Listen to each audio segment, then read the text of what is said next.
Chapter 16 का self test. Question number 1, N की value given, P की वैल्यू गिवन, बाइनोमियल की के पैरामीटर्स और बाइनोमियल की कंडीशन को फुलफिल भी कर रही हैं और हमने बतानी है probability of X is equal to 2। तो किस तरह से हम इसको सॉल्व करेंगे?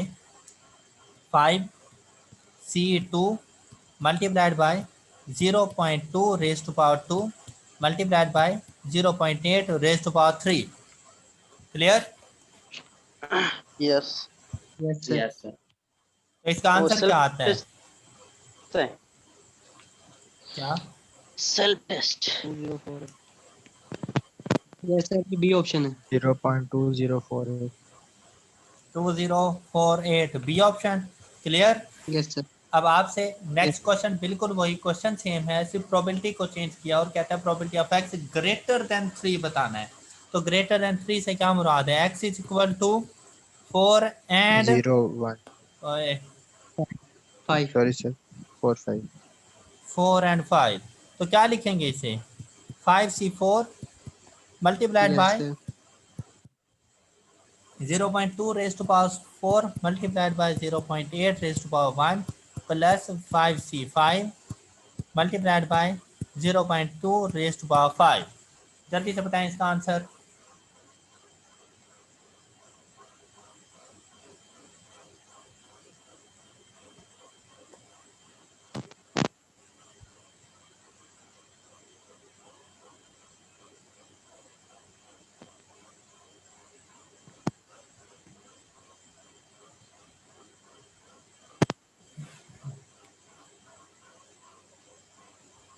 आंसर बताएं जल्दी से। सर इसका 0.00672। यस यस सर क्योंकि आपके पास जो आंसर आ रहा होगा ना, वो आ रहा होगा 6.72 मल्टीप्लाइड बाय 10 रेज़ पावर -3। तो यस सर। -3 से मुराद है डेसिमल को यहाँ से उठाओ और 3 डिजिट पीछे की तरफ लेके चले जाओ। तो ये यहाँ से यहाँ पे आ गया। Yes sir. Okay okay, okay तो sir. None of these. Yes clear? Yes sir sir. Clear? Yes yes sir.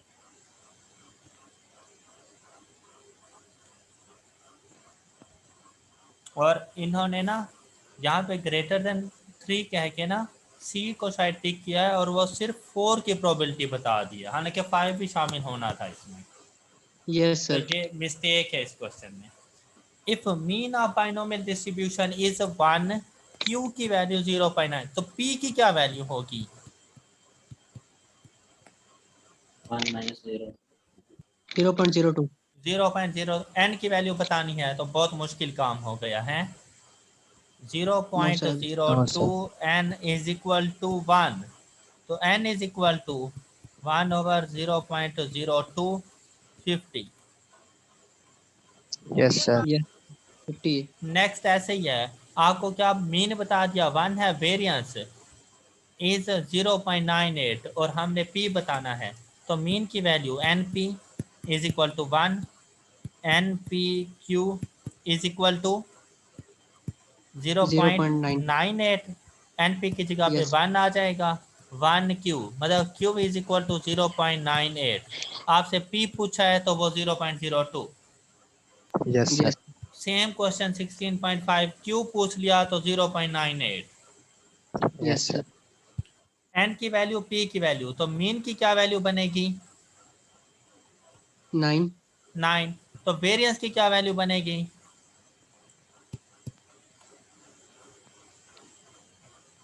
0.9 okay, yes sir. तो कौन सा ए ऑप्शन। ऑप्शन? तो ए पहले ऑप्शन मीन 9 और variance 0.9। Okay sir. Probability distribution showing the probability of X occurrence of an event over a specified time, distance, space is known as Poisson. Poisson। शाबाश। Next आपको एक example दी और आपसे कहता है कि ये कौन सी प्रोबेबिलिटी डिस्ट्रीब्यूशन है। तो आप लोग ये देखें, 130 point change occurs in cross stock exchange in a number of days. तो टाइम की बात नहीं कर रहा, यस सर। यस सर तो Poisson. Yes sir Poisson. Number of pattern yes sir that occurs per month, तो पर मंथ भी तो टाइम ही होता है ना। Yes sir Poisson. तो पॉइजन लग जाना है। Number of blind babies born per month in the city of Karachi, place भी बता दिया, टाइम भी बता दिया, तो फिर Poison. Poison. पॉइजन। म्यू की वैल्यू आपको खुद बता दी। अब देखिए यहाँ पे ना वो जो अगर सिर्फ म्यू बता रहे हैं तो मतलब पॉइजन का पैरामीटर बता रहा है, हालांकि हम लोग लैम्डा से शो किया करते हैं। तो यहाँ पर उसने वो म्यू लिख दिया, आप ऐसे समझे जैसे ये लैम्डा ही है। और प्रोबेबिलिटी ऑफ एक्स कह रहा है, तो फिर probability of X is equal to 0 क्या बन जाएगा, E raise to power -1.2। Yes, sir. Yes, तो sir. कैलकुलेटर से पूछ लो। A option, sir. 3011 Yes, sir. ये हो गया सॉल्व। और यहाँ Yes, sir. 16.12 में कहता है कि अगर मीन की वैल्यू 1.2 हो, लैम्डा ग्रेटर देन 0 की क्या प्रोबेबिलिटी होगी, तो 1 में से माइनस कर दो 0.301, 0 की probability. Yes, sir. 0.698. Yes, sir. 699। Okay, Yes, Okay, sir. sir. समझ आ रही है तमाम स्टूडेंट्स को? Yes, sir. Clear है.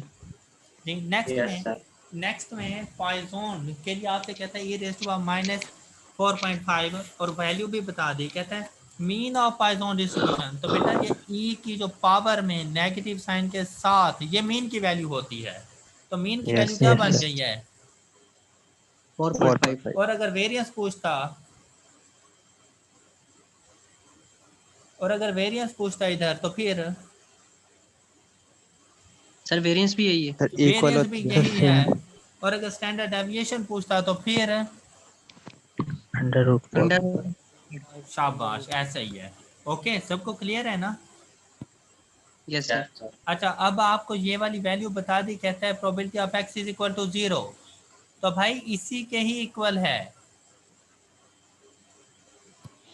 Yes, sir. Clear? Yes, sir. इसी तरह ये Yes, sir. दोबारा Equal से है. ये वैल्यू बताइए और आपसे कहता है मीन क्या होगा, तो मीन की वैल्यू क्या होगी, 6. 6. 6। शाबाश। कहता है वेरिएंस क्या होगा, तो वेरिएंस की वैल्यू। 6C. और अगर स्टैंडर्ड डेविएशन पूछता तो फिर C option. 106. Clear? Yes, sir. Yes, sir. Next चलें। Yes, sir. Yes, sir. 16.17। अब पूरा फार्मूला लिखा हुआ है, x की वैल्यू 4 है, लेकिन अब क्या है कि e को बाद में लिख दिया है और बाद Yes. वाले पोर्शन को पहले लिख दिया है। अब e की पावर में जो चीज होती है वही e के साथ मल्टीप्लाई होती है। Yes, sir. ओके, तो y की फिर क्या वैल्यू बन जाएगी, 1.5. समझ आ गई है सबको? Yes, Yes, sir. sir. इसी तरह नेक्स्ट फार्मूले में देखें तो बेटा e की जो पावर में वैल्यू होती है वो यहाँ पे आती है और इस की पावर में जो वैल्यू होती है वो डिनोमिनेटर में जाती है। तो अब Yes, y sir. की क्या वैल्यू Yes, बन sir. जाएगी। 2. ओके, तो इस किस्म के Yes. क्वेश्चन भी आपसे किए जा सकते हैं। क्या आपको इन क्वेश्चन की समझ आ गई थी? Yes, sir. आ गई थी. चलिए, Clear है. शाबाश, good. A complete list of formula that gives the probabilities associated with each value of a random variable is called, ये फ्रीक्वेंसी डिस्ट्रीब्यूशन के लिए, सॉरी, प्रोबेबिलिटी डिस्ट्रीब्यूशन के लिए वो डेफिनेशन दी गई है। इसको एक और मरतबा भी डिफाइन करते हैं अभी नीचे जाकर। A variable that assumes the numerical values associated with the events of an experiment is called, तो इधर हम इसे रैंडम वेरिएबल कहते हैं। ये theoretical क्वेश्चन है। A function whose value is a real number determined by each element in the sample space is called, Parameter. Parameter इसको नहीं कहते, ये भी रैंडम वेरिएबल ही है। ये भी सही है. रैंडम पैरामीटर, तो बेटा पॉपुलेशन की न्यूमेरिकल वैल्यूज, पैरामीटर सैंपल की न्यूमेरिकल वैल्यूज, स्टैटिस्टिक। तो यहाँ पे आप function whose value is real number determine by each element in the sample space is called, तो वो रैंडम वेरिएबल होता है। ये रैंडम वेरिएबल ही कहलाता है। अगर Okay, sir. पीछे Yes, sir. पैरामीटर है तो वो गलत होगा।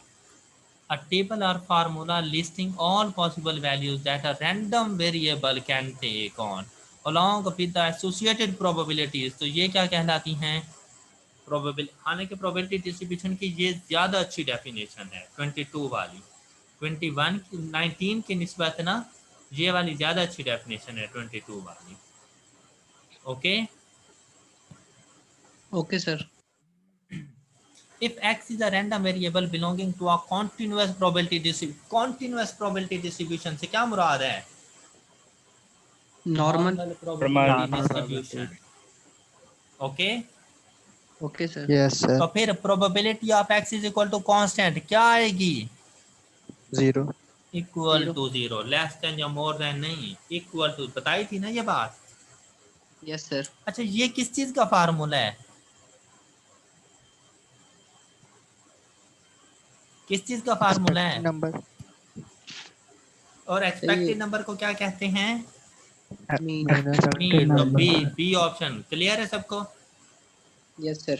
इसलिए कहा था फार्मूला याद रख लेना। अच्छा, in a game a man is paid ₹50 if he gets all heads or all tails when 4 coins are tossed, and he pays ₹30 if 1 2 3 head appears, the expected gain is। अब देखें, उसने एक्सपेक्टेड नंबर ऑफ हेड या expected number of tell नहीं पूछा, उसने पूछा है कि एक्सपेक्टेड गेन या एक्सपेक्टेड लॉस क्या होगा। तो हम लोग उसे बताएंगे। अब देखें, यहाँ पर एक्स की वैल्यू गेन या लॉस बनेगा, नंबर ऑफ हेड या टेल नहीं बनेगा। टोटल हैं कितने कॉइन्स? 4 4. कॉइन्स और 4. टॉस्ड। 4 तो points. बेटा 0 हेड आ सकता है, 1 आ सकता है, 2 आ सकता है, 3 आ सकता है, या फिर चारों के चारों हेड आ सकते हैं। इसके अलावा Yes, कोई sir. और एक्सपेक्टेशंस हैं? No, No, sir. sir. अच्छा, अगर 0 हेड आता है तब भी 50 रुपए जीत जाएगा। हाँ, he gets all heads or all tails। Yes, sir. चारों के Yes, चारों sir. हेड आते हैं तब भी 50 रुपए जीत जाएगा। गेन है इसलिए पॉजिटिव लिखा। लेकिन अगर 1 2 3 हेड्स आ जाते हैं तो 30 रुपए हार जाएगा, पेज आउट, हार जाना, पे करेगा। तो नेगेटिव में लिखूंगा -30, -30, -30। और ये अब एक्स की वैल्यू बनेगी। नंबर ऑफ हेड या टेल का ना एक्स की वैल्यू नहीं बनेगा, क्योंकि expected number of head appears उसने नहीं पूछा, एक्सपेक्टेड नंबर ऑफ गेन उसने पूछा है। तो ये एक्स की वैल्यू बन जाएगी। Okay, Okay, sir. Yes, sir. अब Yes, sir. इनकी प्रोबेबिलिटीज लिखेंगे। तो अगर 4 हेड हों, टोटल नंबर ऑफ आउटकम्स कितनी हो जाएंगी? 16. 16। 0 हेड के आने की प्रोबेबिलिटी क्या बनेगी? 1/16. 4 हेड के आने की क्या प्रोबेबिलिटी बनेगी? 1/16. Okay, Okay, sir. अच्छा, 1 हेड के आने की क्या प्रोबेबिलिटी बनेगी? 4/16. 4 से 1 करके देख लो ना। Yes, sir. 2 हेड के आने की क्या प्रोबेबिलिटी बनेगी?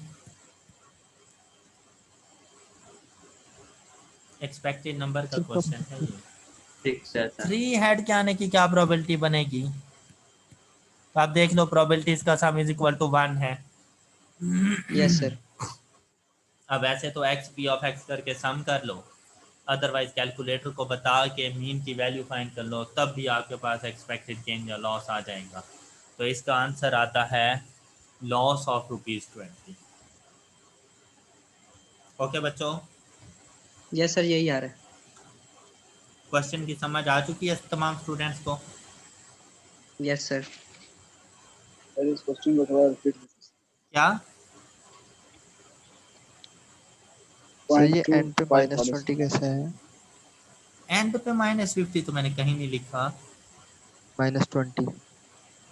ये यार एक्स पी ऑफ एक्स करके उसका सम करो ना, एक्सपेक्टेड गेन फाइंड करना है ना। Yes, sir. तो बेटा x P of x find करो और उसका नीचे सम कर लो। Yes, sir. Okay, sir. तो एक्सपेक्टेशन है कि अगर वो ये गेम खेलता है तो 20 रुपए हार जाएगा। Clear? Yes, sir. Yes, sir. Yes, sir. जी नेक्स्ट चलें, Yes, नेक्स्ट sir. चलें जी। Yes, sir. बताएं Yes, sir. किस चीज़ का फार्मूला है ये?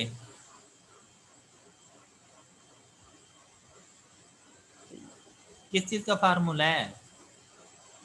Variance of distribution. चलें शुक्र है यार तुम बोल पड़े हो, वरना बाकी तो सो रहे हैं ना, उन्होंने तो आज तक कुछ पढ़ा ही नहीं है।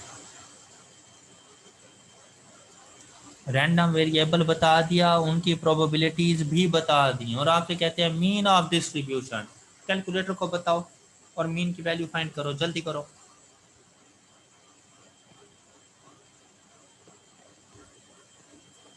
ये भी वही रैंडम वेरिएबल ही है। मीन ऑफ डिस्ट्रीब्यूशन मतलब एक्सपेक्टेड नंबर फाइंड करो, तो हम लोग कैलकुलेटर से जाके फाइंड कर लेंगे। जल्दी जल्दी जल्दी, शाबाश।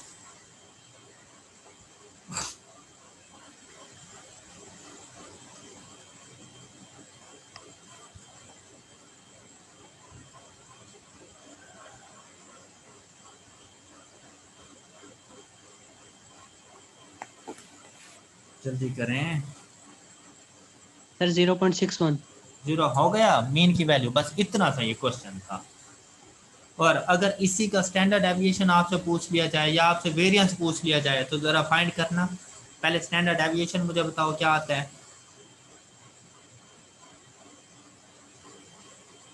0.705।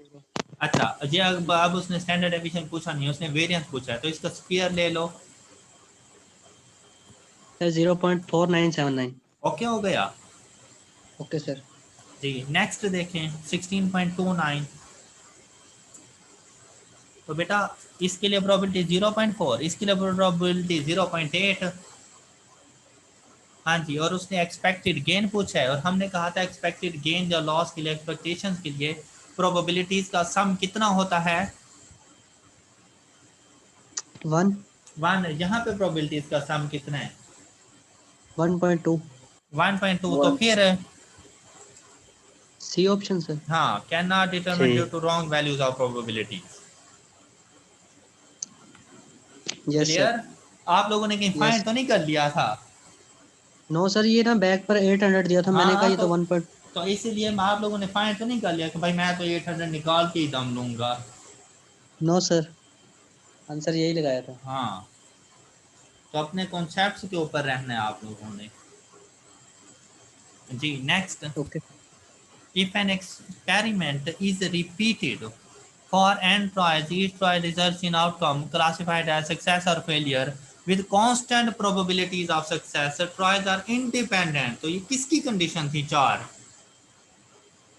Independent binomial. Binomial. Constant probabilities. हाँ जी, बाइनोमियल की, शाबाश। a random sample size of n selected k n minus k वगैरह वगैरह, कहाँ पढ़ा था हम लोगों ने?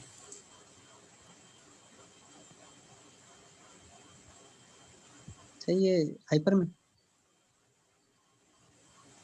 Hypergeometric. हाइपरज्योमेट्रिक में, शाबाश। If a random sample of size n is drawn with replacement, the events are said to be with replacement से क्या मुराद है? Repetition allowed। हाँ, Yes, sir. रेपिटेशन अलाउड तो यस। मतलब भाई उनके दरमियान वो रिपीट हो सकते हैं, इसे हम क्या कहेंगे? कौन से events? Not mutually Not exclusive. mutually exclusive. Dependent independent में से बताओ। Not Not independent. independent. Not independent. तो ये एक दूसरे पर Dependent, sir.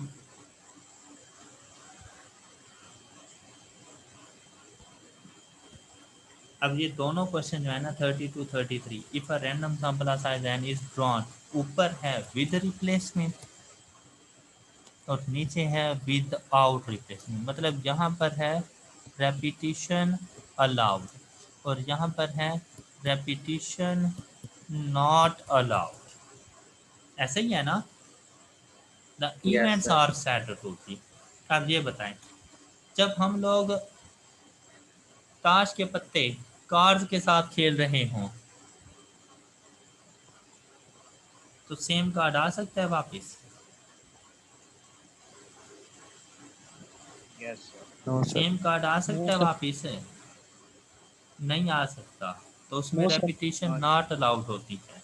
और अगर हम लोग लूडो के डाइस के साथ या कॉइन्स के साथ खेल दें और एक मरतबा हमें 6 आ जाए, तो अगली मरतबा 6 आ सकता है, Yes, sir. Yes, sir. तो रेपिटेशन अलाउड हो जाती है।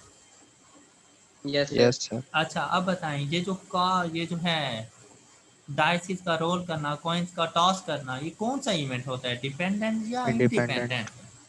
Independent. तो अगर Independent. विद रिप्लेसमेंट होगा, रेपिटेशन अलाउड होगी, तो इंडिपेंडेंट इवेंट्स होते हैं, याद रखिएगा, Independent. याद रखिएगा। और अगर रेपिटेशन नॉट अलाउड होगी तो फिर Not independent. Not independent. Clear? Yes, sir. Clear हो Yes, गई अब sir. बात ये? Yes, sir. Clear है. चलो ये बेटा ये याद रखनी है, शाबाश। Whenever we measure time interval, weight, height, volume, so forth, over underlying population is described by a, हाँ जी, क्या जाना चाहिए इनकी प्रोबेबिलिटीज को फाइंड करने के लिए? Continuous Sir. distribution. Continuous. Continuous distribution, continuous variable है ना सारे के सारे, तो मतलब कॉन्टिन्यूस right. डिस्ट्रीब्यूशन से क्या मुराद है? Normal distribution. हाँ, Yes, sir. Yes, sir. तो यहाँ पे नॉर्मल भी इसका आंसर हो सकता है। Next, a distribution whose graph is a symmetrical bell shape, तो कौन सा? Normal distribution का. क्लियर हो गया Normal question? Yes, sir. Normal distribution is a continuous distribution with parameters, कौन कौन से? वैसे तो म्यू एंड सिग्मा, वरना वेरिएंस भी इसका पैरामीटर के उसका हम अंडर रूट ले लें तो मीन एंड वेरिएंस भी इसे कहा जाता है इसके पैरामीटर्स को, तो मतलब फर्क नहीं होता वेरिएंस और स्टैंडर्ड डेविएशन में। क्लियर? Yes. Yes, अच्छा, sir. अगर स्टैंडर्डाइज्ड नॉर्मल डिस्ट्रीब्यूशन हो तो फिर मीन एंड वेरिएंस क्या आएगा? मीन एंड वेरिएंस क्या आएगा? 0. 1. 0 and बेटा 1. दोनों बताओ ना, एक 0 बता रहे, एक 1 बता रहे, और मुझे ऑप्शन में वो कहीं नहीं नजर आ रहा। कौन सा ऑप्शन? 0 and 1. कोई हाल नहीं है यार तुम लोगों का। अब यार जिस सीक्वेंस में वो क्वेश्चन कर रहा है उसी सीक्वेंस में उसे आंसर करो, तो तुम लोग ना यही चवल ऑफ द डे मार के आते हो उस दिन कि 1 और 0 को टिक करके हम हैप्पी हैप्पी आए कि सर हमारा पेपर तो सारा ठीक हुआ था, पता नहीं हम क्यों रह गए। तो मीन 0 होता है, वेरिएंस और स्टैंडर्ड डेविएशन दोनों ही 1 होते हैं, तो 0 और 1। म्यू की वैल्यू, अब यहाँ पर पैरामीटर म्यू के साथ अब सिग्मा आ गया है, तो अब ये नॉर्मल का पैरामीटर बन गई है। जी की वैल्यू उसने खुद बता दिया 1.2, तो कहते हैं कोरोस्पॉन्डिंग एक्स की वैल्यू क्या होगी? तो भाई एक्स का फार्मूला क्या होता है? X is equal to mu plus minus Z sigma. अब जी की वैल्यू पॉजिटिव है तो आप उसे क्या लिखोगे? 50 प्लस 1.2 इंटू 10, तो वैल्यू एक्स की 62। Okay Okay, sir. भाई, अगर परेशान हो गए हो ना तो भाई इस फार्मूले को कॉपी कर लेना यार, खुदा के लिए। और मुझे पता है सारे जीनियस लोग बैठे हुए हो, तो बेटा इसको कॉपी कर लेना। हालांकि ऊपर वाला फार्मूला इसी से ही बनाया है और उस टाइम मैंने बना के भी दिखाया है ये। अब जी उसने पॉजिटिव रखा हुआ है तो आप पॉजिटिव रखोगे। Okay Yes, sir. Okay, sir. इसी Yes, तरह sir. 39 में minus 0.5 is equal to X की वैल्यू खुद बता दी 45 माइनस म्यू की वैल्यू 50 ओवर, उसने वेरिएंस पूछा है, लेकिन हम लोग यहाँ पहले स्टैंडर्ड डेविएशन फाइंड करेंगे फिर उसका स्क्वायर ले लेंगे। तो यहाँ से जब हम लोग स्टैंडर्ड डेविएशन फाइंड करने लगे तो वो 10 आया। तो अगर स्टैंडर्ड डेविएशन पूछता तो ऑप्शन ए, और हम इसे अक्सर लोग ऑप्शन ए को टिक कर देते हैं। हालांकि अब वो वेरिएंस पूछ रहा था तो ऑप्शन बी बनता है इसका answer. Okay Yes, sir. Okay sir Yes, ये sir. Okay. अंडर रूट में Yes, एक्स sir. स्क्वायर, क्या? सर ये इस तरह हो सकता है कि अंडर रूट में एक्स स्क्वायर लिख दिया जाए? ना मेहरबानी करो यार, बात तुम्हारी ठीक है, लेकिन जिस तरह है ना चीज़, जब सीधे रास्ते से स्टूडेंट्स को नहीं समझ आ रही तो भाई ना घुमाओ उन्हें। मैंने इस फार्मूले को भी छोड़ दिया, क्योंकि ये फिर सोच में पड़ जाएंगे कि पता नहीं सर ने ये किया क्या है हमारे साथ। मैंने इसलिए क्या दिया कि भाई ये जी का ही फार्मूला लिख दें। सर यहाँ एक्स पे स्क्वायर ना से 3.16 वैल्यू क्या, एक्स स्क्वायर अगर पुट करें तो 3.16 है, तो यस उसका सर, भी ये सी ऑप्शन। भाई इसी तरह से, और ये बी ऑप्शन ठीक आ रहा है। Okay yes sir. सर ऐसे ही करना। 100 इसका आंसर है। अच्छा, अब बताओ, अगर म्यू प्लस माइनस सिग्मा पूछ ले तो हम फिर से फाइंड करेंगे उसे, हैं?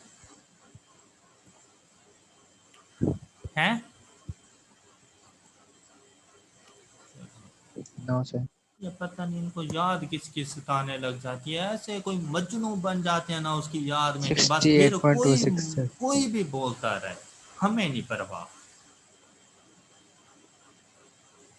हद दो भैया यार, कसम से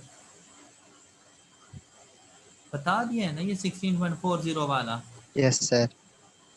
यस सर। इतनी तुम लोगों की उम्रें नहीं है ये जितने तुम लोगों ने टेंशन सवार की हुई है 95.45 अपने सरों पर। भाई नहीं उठाई जाती उसकी टेंशन तो उसे कह दो भाई नहीं बर्दाश्त का, अफोर्ड नहीं कर सकता मैं। कमजोर दिल। हाँ,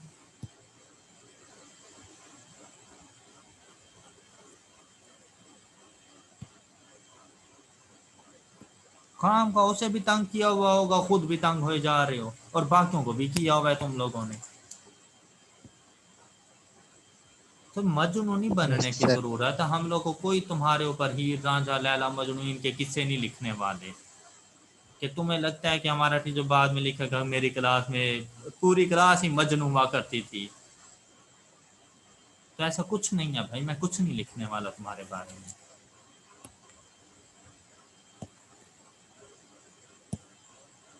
यस सर। पता नहीं इन्हें किसने ये खुश फहमी और गलत फहमी में मुब्तला कर रखा है।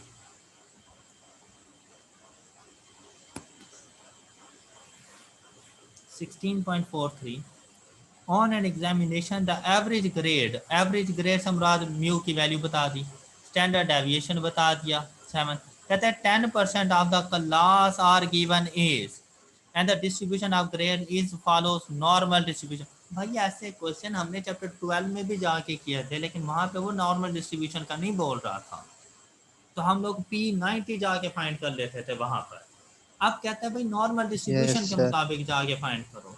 The lowest possible A highest possible की, बिल्कुल ऐसा क्वेश्चन चैप्टर 12 में हम लोगों ने किया था। लेकिन आज फर्क क्या है कि आज हम इसको नॉर्मल डिस्ट्रीब्यूशन से करेंगे। अब मेरी क्लास के स्टूडेंट्स को पता है कि जो ए ग्रेड मिलता है ना 10% स्टूडेंट्स को, वो यहाँ पे पाए जाते हैं। ऐसे ही है ना कि वो यहाँ पे होते हैं जिनको हम ए ग्रेड दे रहे होते हैं कि भाई वाह वाह नो तुम्हारा ए सर। ग्रेड आया है ना। होता है पॉजिटिव सर ये right side. Minus A and होगा। से होगा। तो भाई ये वाले हैं जिनको हमने ए ग्रेड दिया 10%, ये वाली वैल्यू हमने यस सर। फाइंड करके देनी है। तो ये वाली वैल्यू 0.4 इस तरह से, तो ये एक्स की वैल्यू फाइंड हो जाएगी। एक्स की जो भी वैल्यू यस आए सर। उससे थोड़ी कम वैल्यू जो कांस्टेंट नंबर हो, वो आपके पास बी के लिए हाईएस्ट होगा और ए के लिए वो लोएस्ट मार्क्स होंगे। अब इधर ओके उसने सर। पूछा पहले लोएस्ट ऑफ पॉसिबल ए, पहले लोएस्ट ऑफ पॉसिबल ए बतानी है, फिर हाईएस्ट ऑफ पॉसिबल। तो ये जो आंसर आ रहा है आपके पास 83 एंड 82 आ रहा है, 82 एंड यस सर, ये 81 आ भी रहे हैं। आगे मैं इस क्वेश्चन को सॉल्व करूं या कर लोगे अब? सर हो जाएगा। सर हो जाएगा सॉल्व। ऐसे बहुत से क्वेश्चन किया हम लोगों ने, हो जाना चाहिए। हो जाएगा sir. 16.44 give a normal distribution, mu की वैल्यू है सिग्मा स्क्वायर है, तो सिग्मा मतलब 10 हो जाएगा। To values containing the middle of 75%। Solve करवाया नहीं था मैंने ये? Yes, sir. अब z Yes, की sir. वैल्यू भी उसने खुद बता दिया है कि 0.125 इज इक्वल टू 1.15। आप खुद भी फाइंड कर सकते हो यहाँ पर। तो z की वैल्यू भी आपको पता चल गई है यहाँ पर, तो ये हो जाएगा सॉल्व। Yes, sir. हो Yes, गया था sir. ये।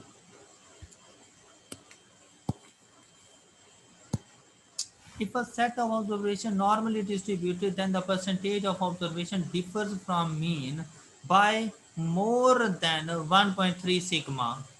अच्छा, ये क्वेश्चन, इन क्वेश्चन में वैसे ना थोड़ी बहुत एम्बिग्विटी है इन क्वेश्चंस के अंदर, इनके आंसर्स ठीक नहीं आते। तो इसके जो करेक्ट है ना वो कुछ इस तरह से है। आपसे कहा है द परसेंटेज ऑफ ऑब्जर्वेशन, मतलब प्रोबेबिलिटी बतानी है, ऑब्जर्वेशन की परसेंटेज बतानी है फ्रॉम मीन मोर देन 1.3। कहते हैं मीन से डिफरेंस पर हो 1.3 सिग्मा और इससे मोर देन, तो मतलब वो इसकी बात कर रहा है। ये म्यू की वैल्यू 1.3 सिग्मा इधर भी हो सकता है, 1.3 सिग्मा इधर भी हो सकता है, ऐसे ही है। Yes, जैसे sir. 1 सिग्मा, 2 सिग्मा, 3 सिग्मा हमने पढ़ा। Yes. Yes, sir. अच्छा, यहाँ पे कहता है 1.3 सिग्मा, तो जी की वैल्यू हो गई 1.3, लेकिन कहता है इससे more than 1.3 sigma more than, तो बेटा ये वाला एरिया नहीं होगा, क्योंकि ये वाला तो 1.3 Yes. से लेस देन के लिए आ जाएगा।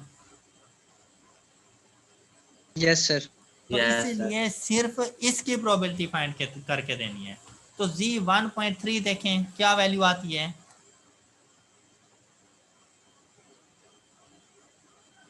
z 1.3 की क्या वैल्यू आती है।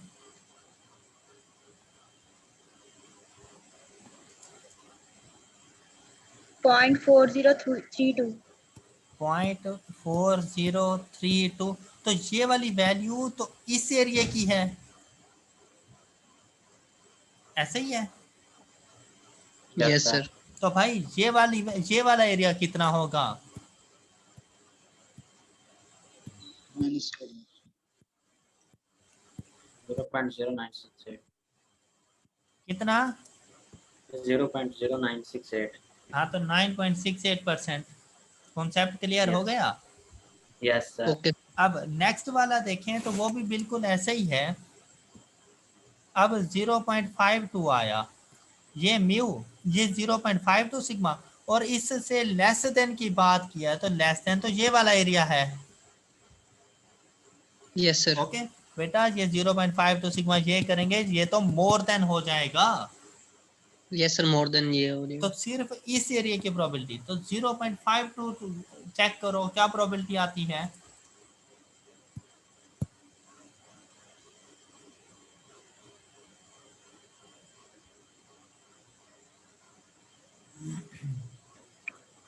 क्या प्रोबेबिलिटी आती है। 1985। क्या 0.1985। 1985। 85।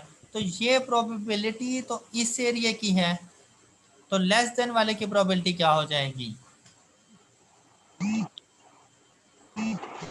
3015। Yes, sir. 0.3. ओके, तो आपकी बुक Okay, में sir. ना ये Yes, गलत sir. किया हुए हैं, तो आपने ये आंसर करनी है उसको। Done. Yes, sir. Okay sir. Yes, sir. जी, अब question number 47, IQ of 300 haptic. अब ये टोटल बता दिए 300, ये बिल्कुल ऐसे ही क्वेश्चन है जैसे मैंने 2000 स्टूडेंट्स लिए थे, इन्होंने 300 ले लिए हैं। अब कहते हैं अप्रोक्सीमेटली नॉर्मली डिस्ट्रीब्यूटेड, खुद कह दिया है कि भाई नॉर्मल अप्रोक्सीमेशन यूज करना, तो फिर वेरिएबल्स को चेंज करना पड़ेगा, कॉन्टिन्यूटी करेक्शन करनी पड़ेगी हमें। With a mean of 115, standard deviation of 12, require IQ at least 95, then the number of students those will be rejected on this basis regardless of their other qualification। बेटा कहती हैं कि इसके लिए एटलीस्ट कम से कम 95 आपका होगा IQ, तो आपका एडमिशन होगा, अदरवाइज आप रिजेक्ट हो जाओगे। तो क्या 95 वाले को रिजेक्ट कर रहे हैं। No, sir. नहीं No, करते। sir. शाबाश।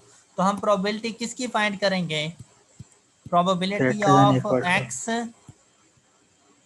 than less equal than to equal to,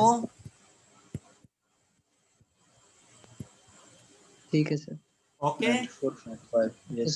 क्योंकि हमने नंबर ऑफ रिजेक्टेड पर्सन बताने हैं, तो 95 से कम वाले रिजेक्ट हो रहे हैं, तो उसकी प्रोबेबिलिटी फाइंड करके इसको मल्टीप्लाइड बाय 300। 300. तो मेरे ख्याल से ये आंसर आ जाता है आपके पास।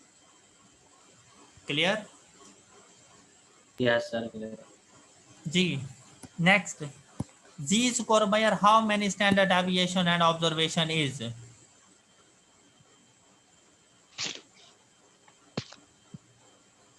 Sir, ये equal. सर, ये above भी हो सकता है, below भी। हाँ, अबाव और बिलो ये दोनों हो सकते हैं, क्योंकि जी स्कोर पॉजिटिव नेगेटिव दोनों होते हैं ना।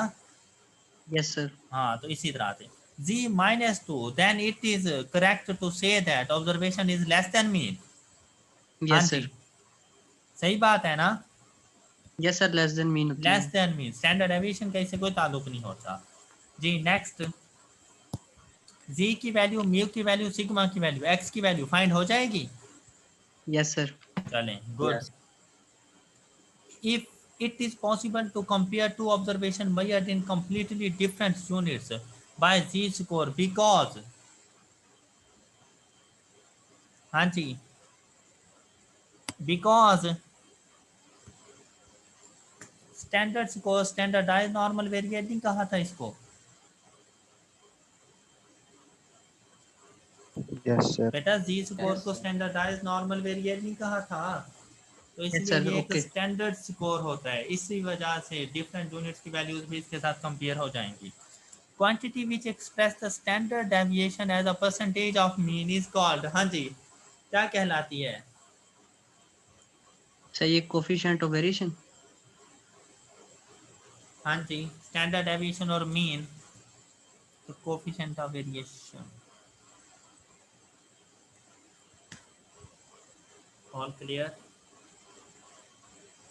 Yes, Yes, sir. sir. चलो, हो गया चैप्टर 16 कंप्लीट।